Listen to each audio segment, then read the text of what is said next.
Okay, we are here at a 2015 Ford Focus, and we're looking at the wiring where it plugs in for the rear door.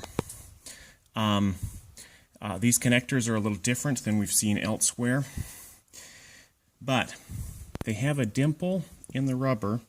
Here I'm at the back. I'm behind the rear door on the right. I've got a little dimple in the rubber. If you push in on that dimple with a screwdriver and pop it out. Now I'm coming around to the in front of the right-hand rear door. Once again, now here you've got two little dimples, one low and one high.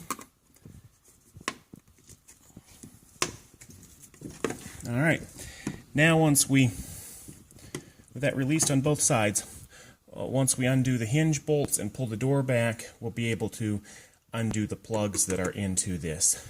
These little tabs are simply locking the door connector into the body of the car, and the actual electrical connection will become apparent once we pull the door away and pull the wires on out here to unplug.